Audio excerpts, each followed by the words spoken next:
Magandang gabi, Pilipinas!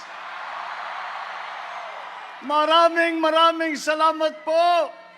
At dito, sa ating kahuli-hulihang rally, ang ating meeting de avance ay nagpakita muli ang lahat ng ating mga kababayan na kasama ninyo ay nasa likod ang lakas ng suporta ng madlang Pilipino sa unit team at saka sa tambalang Marcos Duterte.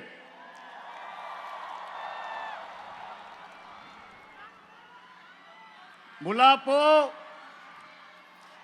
po nung kami ay nagsimula nitong kampanya na ito, ay aming dala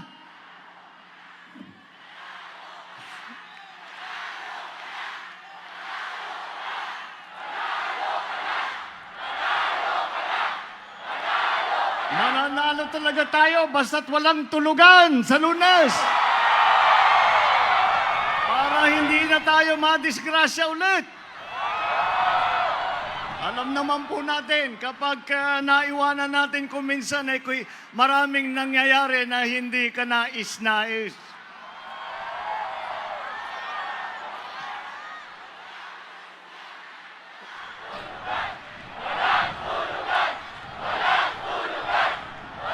Katakot-takot na kape itong uubusin natin. Mula po nung nagsimula ang kampanyang ito, ang unit team po ay 6 na buwan nang umiikot sa buong Pilipinas at dala ang mensahe ng pagkakaisa, dala ang mensahe ng pagmamahal at pagtutulungan ng bawat Pilipino. Dahil po sa aming pananaw, ito ang kailangan natin sa panahon na krisis kagaya ngayon. At tinanggap po ninyo ang mensahe namin tungkol sa pagkakaisa. Naunawaan po ninyo kaagad na ang pagkakaisa ay magiging bunga ng pagmamahal ng bawat Pilipino sa isa't isa. Marami na pong nakabanggit sa dami ng problema ang ating hinaharap. Marami pong nakakaalam at nararamdaman kung ano ba ang mga dapat tugunan na dala ng pandemya, ng krisis ng ekonomiya na likha ng pandemya. Kami po ay patuloy naming isinisigaw ang pagkakaisa. At ang ating mga kababayan, kayo po lahat, ay napakadali sa inyo na maunawaan ang pagkakaisa dahil nasa inyo ang puso ng tunay na Pilipino. Ang puso na nagmamahal sa kapwa, ang puso na may malasakit sa kapwa, ang puso na nagmamahal sa ating bansang Pilipinas. Dahan-dahan po, ay dumadami po ang sumasama sa atin. Dahan-dahan po ay naririnig natin ang sagot ng ating mga kababayan sa sigaw ng unit team ng pagkakaisa. At ito po ay nung nagsimula kami, 6 na buwan na po. Nung nagsimula kami, ay ang sagot na naririnig natin ay parang bulong lamang. Halos hindi po marinig. Habang tumatagal po ang panahon, nakikita po natin na yung bulong na yan ay palakas ng palakas. Habang dumadami nagsasanib puwersa sa likod ng kilusan ng pagkakaisa. Hanggat ngayon na maliwanag na ang sigaw ng Pilipino. At ang sigaw ng Pilipino ay nauunawaan namin ang pagkakaisa. Nauunawaan namin ang pagmamahal. Kaya't kami ay kasama sa pagkakaisa. Kami kasama sa pagpapaunlad ng Pilipinas. Kami ay kasama sa pagpaganda ng buhay ng bawat mamamayang Pilipino. Kami ay kasama sa kilusan ng pagkakaisa.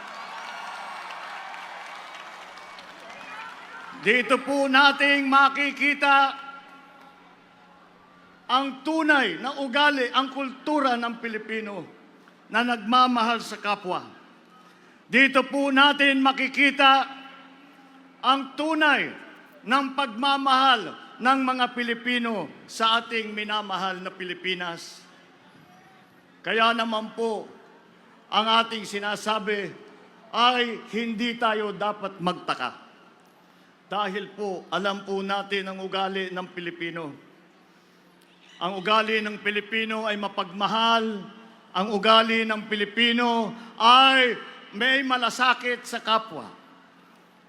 Lagi ko pa, pag-iikot-ikot namin, lagi ko pong sinasabi na alam naman po natin ang tunay na puso ng Pilipino. Ang tunay na puso ng Pilipino ay tutulungan ang kanyang kapwa kapag naghihirap. Ang tunay na puso ng Pilipino ay magbibigay ng kanyang kamay upang makapagdulot man lang ng kaunting tulong at ginhawa kung isang ay natisod na nadapa na Pilipino. Alam naman po natin na ang ugali ng Pilipino ay maging mapagmahal, hindi lamang sa kapwa, kung hindi sa bansang Pilipinas. Kaya naman po, kami po ng Unity, ng Tambalang Marcos at saka Duterte, kami po ay umikot upang lumapit sa ating mga kababayan at hilingin sa inyo ang inyong suporta. Hilingin sa inyo ang suporta para sa aming mailuklok ang ating mga magagaling na opisyal para aming masimulan ang pagkakaisa ng sambayanang Pilipino. At dumadami na po ang sumanib puwersa dito sa kilusan ng pagkakaisa. Ngunit, meron po akong napuna. Kami po ay tumakbo sa ilalim ng adhikain ng pagkakaisa. Hiningi namin po ang suporta ng ating mga kababayan. At ibinigay naman po ninyo ang inyong nagpahayag kayo ng suporta, nagpahayag kayo ng tiwala sa Marcos at kay Marcos at saka dito Duterte at pati sa Unity. Kaya gumanda po ang pag-asa namin na pagdating ng halalan, baka naman ay kami ay mabigyan ng pagkakataon na simulaan ang pagkakaisa ng Pilipinas. Ngunit po, hindi pa po tayo nakarating sa halalan. Hindi pa po tayo wala pa po tayong napasyahan ng mga kandidato na mamumuno sa darating na ilang taon. Ngunit, ang taong bayan po ay hindi na po nag-antay sa halalan. Ang taong bayan po, nung narinig ang aming mensahe ng aming adhikain ng pagkakaisa, ay sinimulan na ang pagkakaisa. Kaya't nating nararamdaman ngayon na ang buong Pilipinas ay dahan-dahan ng nagkakaisa.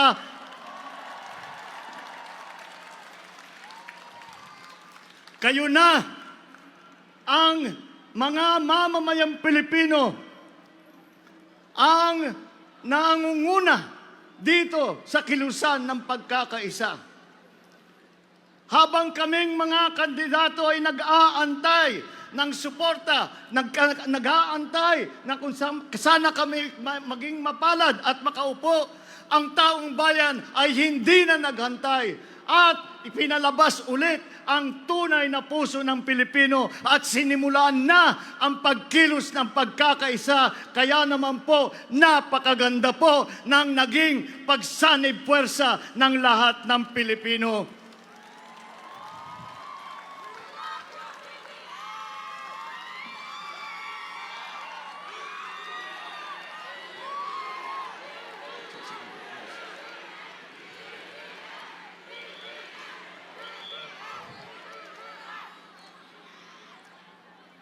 Kayo na ang nangunguna sa kilusan ng pagkakaisa. Kami po ang magsisilbi lamang sa inyo upang ipagpatuloy ang inyong sinimulan, upang ipagpatuloy ang dahang-dahang pagkakaisa ng sambayanang Pilipino, upang gawin ang lahat, upang dumating ang araw na masasabi natin ang mga Pilipino ay muli nagtatrabaho. Ang mga Pilipino ay may pera na naman sa bulsa. Kaya na namang ipakain ang kanilang mga pamilya, kayang pag-aralin ang kanilang mga anak.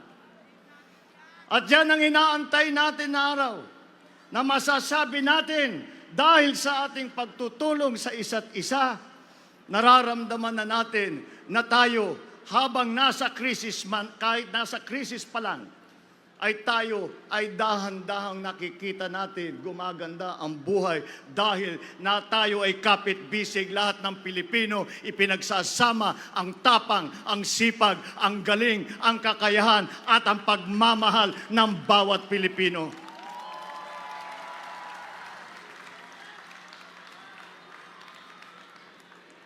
Inaantay natin na masabi na dumating na ang araw na tayo ay masasabi natin na ipagsama-sama natin ang mga Pilipino. Napaganda na natin ang buhay ng ating mga kababayan dahil tayo'y tumulong, dahil tayo'y nagkaisa. At pagdating ng araw na yan, ay tayong mga Pilipino ay magmamalaki ulit. Sasabihin sa ating mga kaibigan sa buong mundo, tignan nyo kami, mga Pilipino. Dumaan sa krisis at hindi kami nakaraos lamang. Kami ay sumikat pa at nalampasan na natin ang ating sitwasyon bago pa nagkaroon ng pandemya. Pagagandahin pa natin. At tayo darating din sa araw na yan, na kapag tayo ay nagsanib puwersa, tayong mga Pilipino, na tayo muli ay haharap sa buong mundo at sisigaw sa ating mga kaibigan at iwawagayway ang ating bandilang Pilipino at sasabihin natin at ipagmamalaki natin at isisigaw natin, ako ay Pilipino, taas noo kahit kanino. Yang hangarin na yan, ng layunin na yan, ay kayo, aking minamahal ng mga kababayan, kayo ang magdadala sa bukas na mas maganda. Sa pagkakaisa ng sambayan ng Pilipino, mararamdaman din po natin yan. Mararating din po natin yan. Ang pangarap natin para sa ating bansa, ang pangarap natin para sa ating kapwa Pilipino. Ngayon po, tayo ay nasa katapusan na ng kampanya para sa halalan sa Lunes. Alas 11:15 na.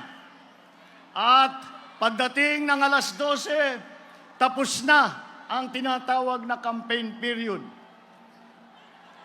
Ang idadagdag ko lang, ang pasasalamat sa lahat sa inyo, sa inyong suporta, sa inyong tiwala, sa lahat na aming kasama mula sa simula, at pati na lahat ng sumapi dito sa ating kilusan ng pagkakaisa hanggang tayo'y umabot ngayon dito sa araw na ito. Sa Lunes, tayo'y boboto na. Tayo'y magpapasya kung sino ang mga mamumuno sa darating na ilang taon. Ang hiling ko lang sa inyo ay huwag niyo pong kalimutan ang ating pinag-usapan dito sa 6 na buwan na kampanya na ito. Huwag po nating titigilan ang ating sinimulan. Huwag po tayong hihinto. At lahat ng ating lakas ay ating isakripisyo. Ang ating buong puso at dunong ay ibibigay natin sa ating kapwa. Ihahandog natin sa ating minamahal na Pilipinas. Alalahanin din po ninyo na ang suporta ninyo para sa Uniteam, para sa Tambalang Marcos at Duterte ay hindi lamang suporta para sa mga kandidato. Ito ay suporta sa pagkakaisa. Ito ay suporta para sa pag-unlad ng Pilipinas. Ito ay suporta sa magandang kinabukasan. Kaya't pagdating ng Lunes, pagpasok po ninyo sa inyong mga presinto, ay isipin ninyo kung ano ang ninanais nating kinabukasan para sa ating mga mamamayan. Ano ang ating ninanais na kinabukasan para sa Pilipinas. At sa ganung pag-iisip, ay umaasa kami sa Uniteam na Tambalang Marcos Duterte. Umaasa kami ang mapupusuan ninyo dahil sa Uniteam nyo lang naririnig ang pagkakaisa, ang pagmamahal at ang pagsasama-sama ang ating minamahal na mga kababayan.